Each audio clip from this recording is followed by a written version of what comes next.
Il est proposé donc de structurer le projet culturel métropolitain sur la période 2017-2020, même si le travail démarre, sur les 7 axes suivants.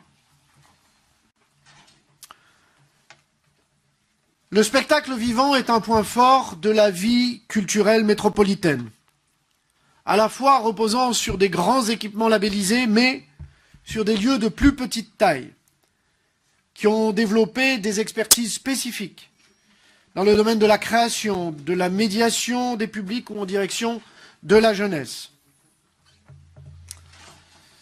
Il est proposé dans un premier temps, et c'est ce qui est apparu au comité de pilotage, de transférer 2 équipements labellisés scène nationale, l'Hexagone situé à Mélan et la MC2 située à Grenoble. Ce transfert vise à conforter la vocation métropolitaine de ces équipements et leur rayonnement et permettra à la métropole de disposer des leviers de déploiement de sa politique culturelle. Mais le positionnement spécifique de l'Hexagone, dans sa dimension art et sciences, référence nationale, déjà soutenue par la métropole, dans le cadre de sa compétence culture scientifique, prendra tout son sens en complémentarité avec les projets portés par la MC2.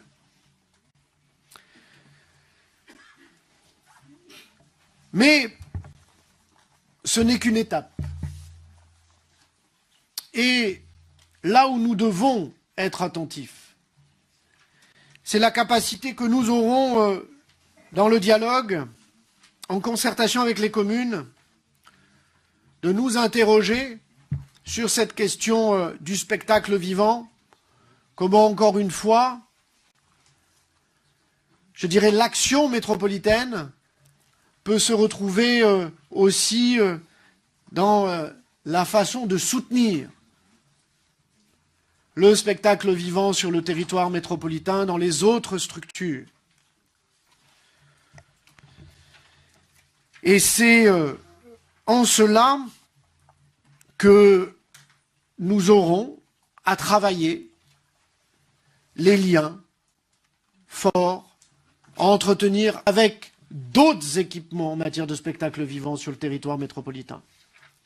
Des scènes reconnues, je pense. Évidemment, et la définition n'est pas limitative, loin s'en faut. La rampe à Échirolles, l'heure bleue à Saint-Martin-d'Air, mais bien d'autres sur l'ensemble des territoires, des plus petites salles, mais aussi au travers tout simplement de compagnies déjà existantes sur le territoire. Et c'est cela, la feuille de route qu'il nous faudra travailler. En matière de lecture publique, la volonté est forte et affirmée. Sur les 49 communes de la métropole, 43 possèdent aujourd'hui un équipement de lecture publique, géré parfois, souvent, par des professionnels communaux, mais aussi par des bénévoles. Et c'est cet ensemble qu'il nous faut mettre en mouvement pour créer, encore une fois, aller justement vers la création et l'animation du réseau de lecture publique métropolitain en lien étroit avec les compétences et l'intervention du département, là aussi. La métropole souhaite permettre à chaque métropolitain d'avoir un égal accès à l'ensemble des collections, des fonds ou des offres numériques en tout point du territoire et dans des modalités simplifiées.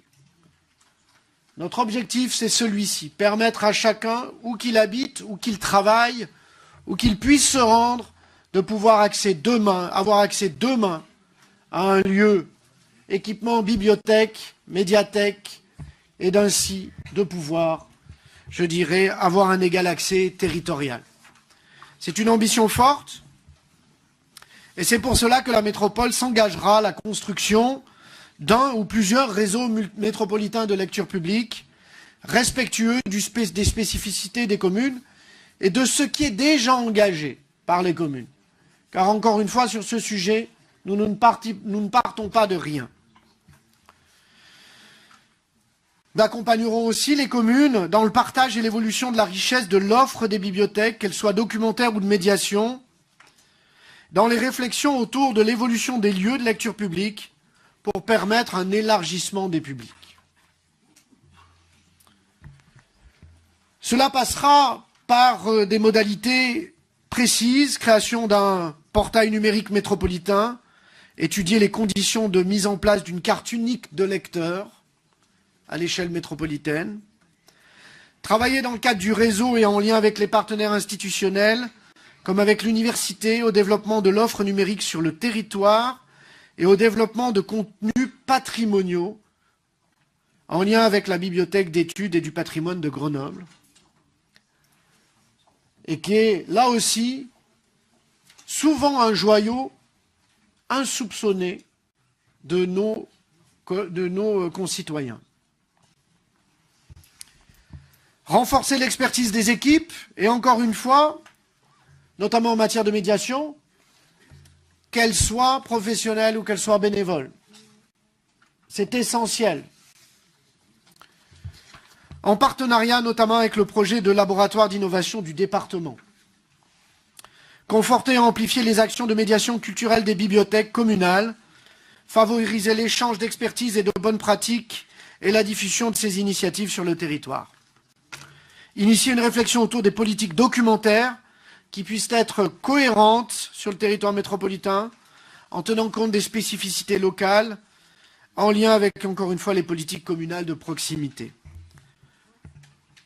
Conforter la dimension métropolitaine de l'événementiel Printemps du Livre, en laissant toute leur place aux initiatives locales, tout en renforçant la dimension de cet événement autour des acteurs de la filière du livre et de l'édition.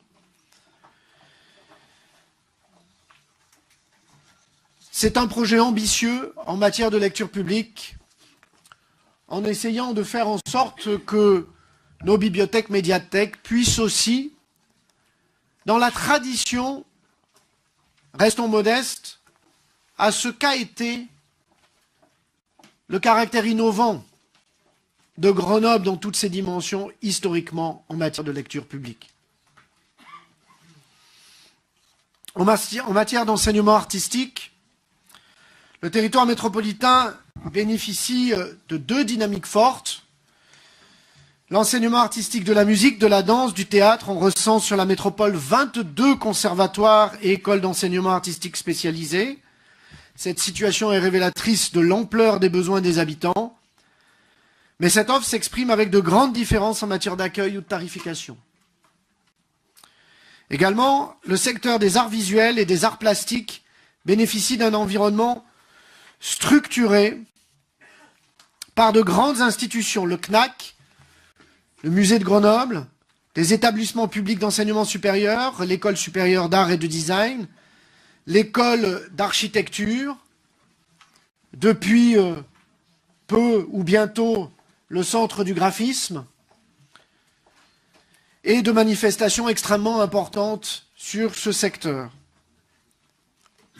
En complément, les scènes nationales et le Centre chorégraphique national développent des actions de médiation incluant des parcours artistiques amateurs et participent à la conception et à la mise en œuvre de formations supérieures nationales. Nous voulons donc renforcer les dynamiques existantes à l'échelle métropolitaine et de faciliter l'accès à l'enseignement artistique. Et nous actionnerons, je dirais, le travail de la métropole autour justement de cette volonté de favoriser l'accès de chaque jeune métropolitain en équité à un enseignement et une pratique artistique d'excellence. Nous agirons toujours dans un cadre concerté avec les acteurs existants, institutionnels. Valoriser l'école supérieure d'art et de design, l'ESAD, et les actions d'enseignement et d'éducation artistique portées par les équipements culturels d'intérêt métropolitain, je les ai évoqués, MC2 Hexagone et le CCN2, afin d'amplifier l'offre d'enseignement et d'éducation artistique sur le territoire. Étudier l'opportunité de déclarer en lien avec l'ensemble des conservatoires et des écoles de musique et autres, le bon niveau de rayonnement et d'articulation de cet ensemble d'acteurs, tant le CRR que l'ensemble des conservatoires et d'enseignement de musique, de théâtre et de danse. Étudier dans le cadre du schéma de mutualisation la création d'un service, d'une plateforme de services, afin d'assurer la cartographie des équipements, la numérisation et la circulation des fonds, le partage d'une régie technique, des groupements d'achat ou encore un regroupement d'employeurs permettant de préserver, dans un contexte financier tendu, la diversité et la richesse des propositions sur l'ensemble du territoire. Participer à la démarche engagée, là aussi en interaction avec le département, sur les projets de territoire des établissements d'enseignement artistique, en accompagnant les rapprochements des structures et les projets pédagogiques innovants et partagés. Tout cela ne veut pas dire qu'il s'agira de prise de compétences. Mais tout cela devra être étudié en concertation avec l'ensemble des acteurs, les communes, les conservatoires, les acteurs institutionnels, pour définir quel sera le bon mode, la bonne articulation. Prise de compétences, pas prise de compétences, transfert. Là, il est trop tôt pour le dire, mais nécessitera ce travail. En matière de soutien à la création, à l'innovation et à l'expérimentation, un point très fort qui est revenu des acteurs culturels, notamment, a souligné l'enjeu de la création sur le territoire. Même si la métropole reste encore un lieu créatif et effervescent pour la scène émergente, celle-ci, et cela a été posé, ne trouve pas toujours sur le territoire les conditions pour son évolution vers une montée en expertise, une professionnalisation, une ambition nationale ou internationale, ou plus prosaïquement, une capacité à fabriquer de l'interdisciplinarité sur les différents champs artistiques et culturels. Là aussi, la métropole souhaite agir de façon à permettre à la scène émergente, aux pratiques amateurs, aux industries culturelles de trouver des conditions favorables de développement sur le territoire. Et la métropole s'attachera à favoriser les rencontres, décloisonner les disciplines, construire le lien entre les différents acteurs. Elle agira afin d'appuyer le rayonnement des artistes locaux à l'échelle nationale, européenne et internationale. Elle travaillera à renforcer l'attractivité du territoire pour les artistes nationaux et internationaux. Elle étudiera les moyens de renforcer les dynamiques créatives, autour notamment de l'opportunité d'un lieu fabrique. Cela a été posé comme tel par les acteurs culturels, dans l'objectif de décloisonner les disciplines, les esthétiques, les savoir-faire, les publics.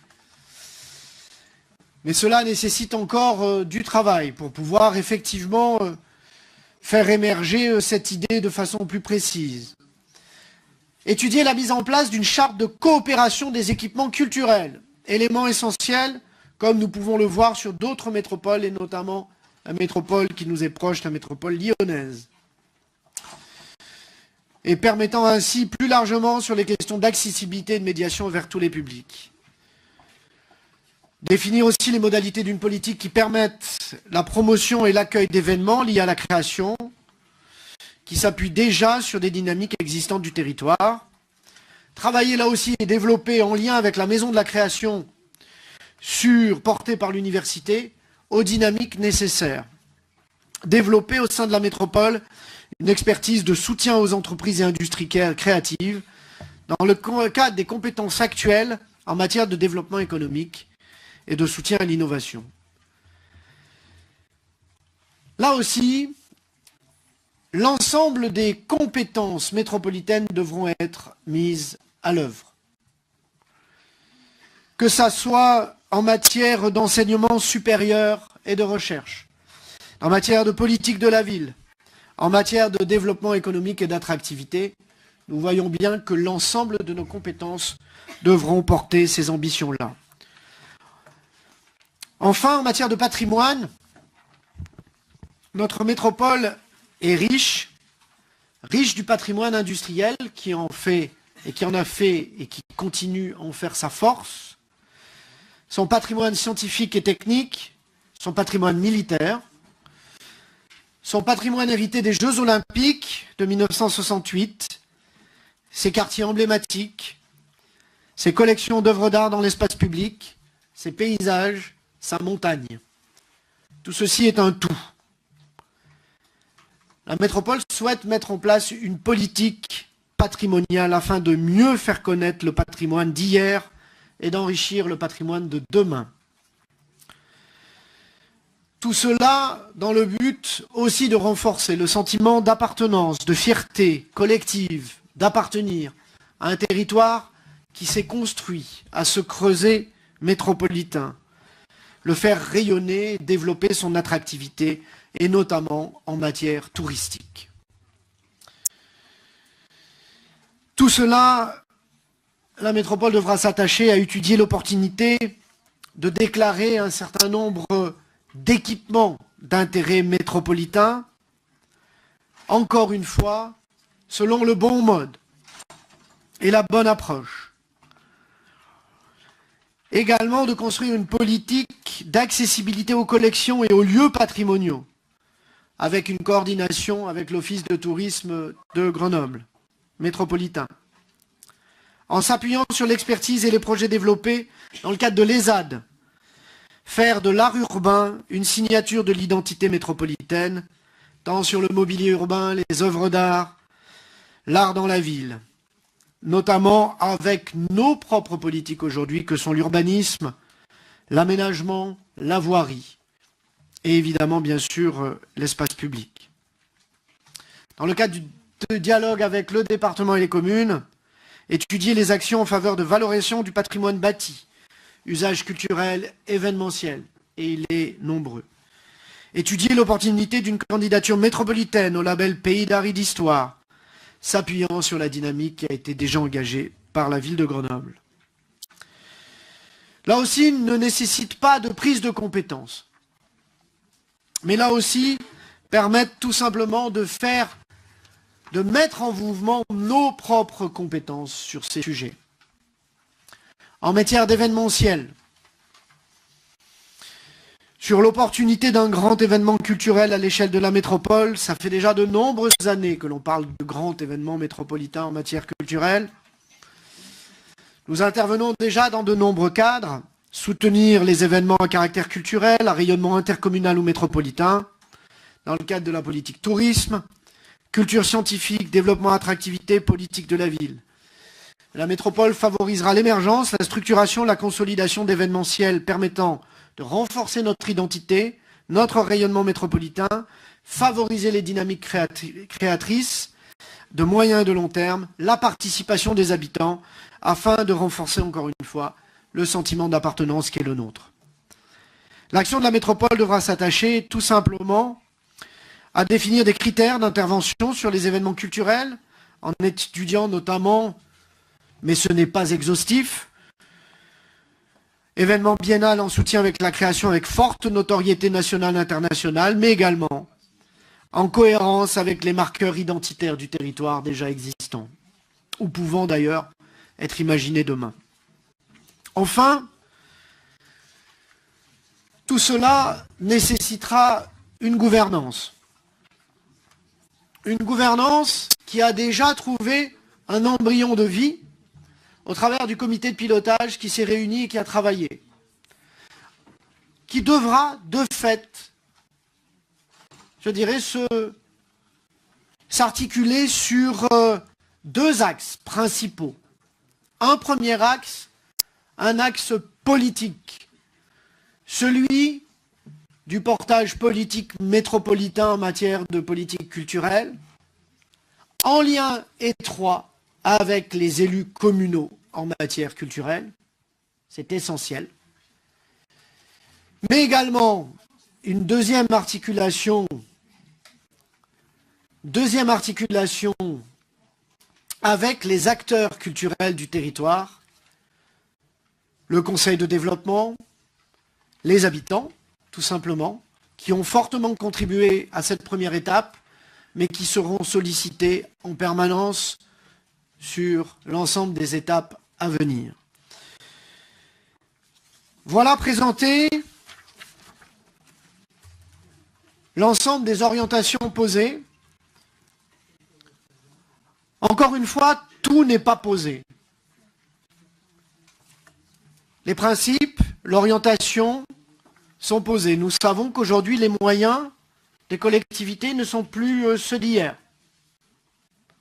Et qu'il sera nécessaire en permanence d'évaluer et de poser. Et de discuter, finalement, de ces arbitrages-là. Ce qui est posé au travers de cela, c'est une dynamique nouvelle, originale, sans aucune mesure à l'échelle métropolitaine depuis son histoire. D'ailleurs, il y a quelques semaines de cela, avait lieu l'Assemblée des communautés de France. Assemblée qui rassemble à la fois les métropoles, les communautés d'agglomération, les communautés urbaines, les communautés de communes de France, quasiment l'essentiel. Pour la première fois a été posé un groupe de travail sur les questions culturelles. Tant elles commencent à être abordées à l'échelle métropolitaine ou à l'échelle intercommunale. Nous sommes sans doute une des rares, aujourd'hui, très clairement, à poser le débat de cette façon-là. La métropole, non pas comme un acteur ou comme actrice, tout simplement de prise de compétence, je dirais, de ce qui peut exister dans le champ des communes, de ce qui peut exister dans le champ des autres collectivités, mais une véritable dynamique d'articulation, de mise en cohérence territoriale, de lien entre les acteurs, de décloisonnement, de porter aussi des orientations aussi fortes que celles d'un égal accès de chacun et de chacune des métropolitains et des métropolitaines à la culture demain. Ce sont ces orientations qui sont posées. Alors oui, du temps encore reste à faire, c'est évident.